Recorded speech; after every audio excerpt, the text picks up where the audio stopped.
12th accountancy 8வது சாப்டரில் உள்ள பயிற்சி வினால ஃபஸ்ட்டு சம்ம இன்றைக்கி நம்ம பார்க்க போகிறோம்.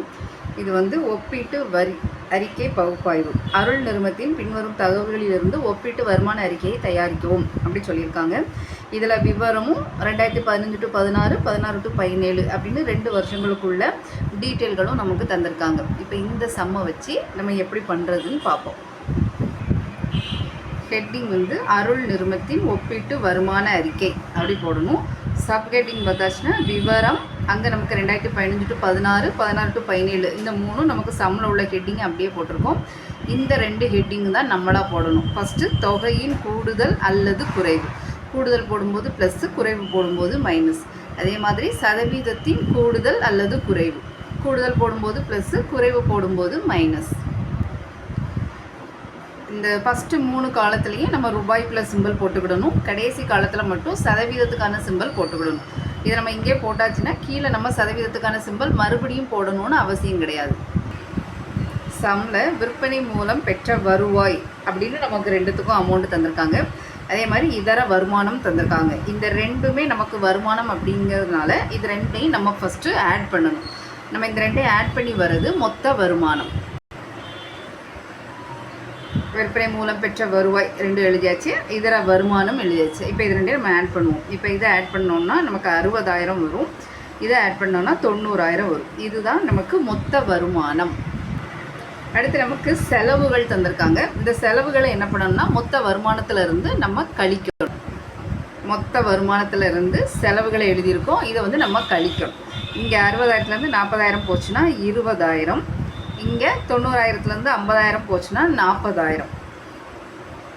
இது நமக்கு கண்டுபிடிச்ச ஆன்சர் என்னென்னா வரிக்கு முன்னர் உள்ள லாபம். ஃபஸ்ட்டு எப்போவுமே நம்ம இந்த சம்மில் இந்த 2 ஸ்டெப்பையும் ஃபுல்லாக கம்ப்ளீட் பண்ணிவிட்டு அதுக்கப்புறகு இந்த காலத்தை பண்ணணும், அதுக்கப்புறம் இந்த காலத்தை பண்ணணும். அப்படி பண்ணால் நமக்கு கன்ஃபியூஸ் ஆகாமல் இருக்கும். இப்போ இது 2 முடிச்சாச்சு. இப்போது இந்த இதிலேருந்து ஃபஸ்ட்டு 50,000 இருக்குது, அடுத்து 60,000 இருக்குது. அப்போ ஃபஸ்ட்லேருந்து செகண்டு எவ்வளவு கூடியிருக்கு? இப்போ எவ்வளோ கூடியிருக்கு? 10,000 கூடியிருக்கு. அப்போ கூடி இருந்துச்சுன்னா ப்ளஸ் போடணும், குறைஞ்சிருந்தால் மைனஸ் போடணும். இங்கே 10,000 கூடி இருக்கிறதுனால ப்ளஸ் 10,000. இங்கே 10,000 30,000. நமக்கு அப்போ 20,000 கூடியிருக்கு, ப்ளஸ் 20,000. அடுத்து இங்கே 60,000, இங்கே 30,000, 90,000. அப்போ இதில் நமக்கு 30,000 கூடியிருக்கு. அடுத்து 40,000, 50,000. இங்கே நமக்கு 10,000 கூடியிருக்கு. அப்போ ப்ளஸ் 10,000.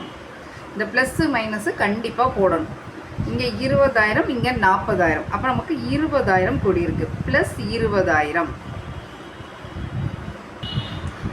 இந்த காலத்தை கம்ப்ளீட் பண்ண பிறகு இப்போ சதவீதத்தை கண்டுபிடிக்கணும். சதவீதம் எப்படி கண்டுபிடிக்கணும்னா இந்த 2வது காலத்தை நம்ம எடுக்கவே வேண்டாம். மொதல் காலமும் 3வது காலத்தையும் யூஸ் பண்ணி தான் நம்ம சதவீதம் கண்டுபிடிக்க போகிறோம். இப்போ மொதல் லைனில் 3வது காலத்தில் நமக்கு 10,000 இருக்குது. அப்போது நம்ம 10,000த்தை மேலே போட்டு ஃபஸ்ட்டு நமக்கு இருக்கிறது மொதல் காலத்தில் இருக்குது 50,000. அப்போ அந்த 50,000த்தை கீழே போடணும்.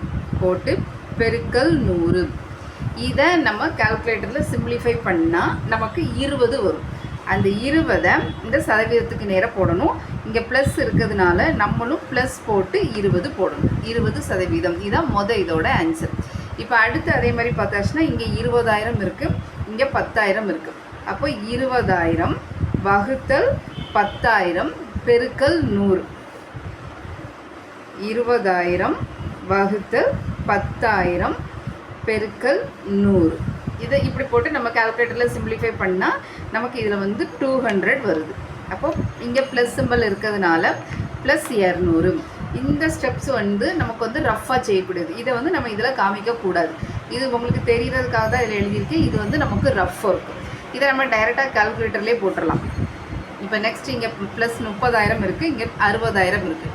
அப்போது 30,000 வகுத்தல் 60,000 பெருக்கல் 100 அப்படி போட்டோன்னா நமக்கு 50 வரும். இங்கே ப்ளஸ் சிம்பிள் இருக்கிறதுனால ப்ளஸ் 50. அதே மாதிரி இங்கே 10,000 இருக்குது. அப்போ 10,000 வகுத்தல் 40,000 பெருக்கல் 100.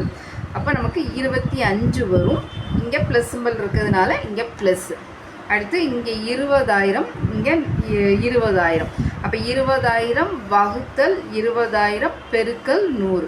அப்போ நமக்கு ஆன்சர் 100. இங்கே ப்ளஸ் சிம்பிள் இருக்கிறதுனால ப்ளஸ். இதுதான் இந்த இதோட ஆன்சர்.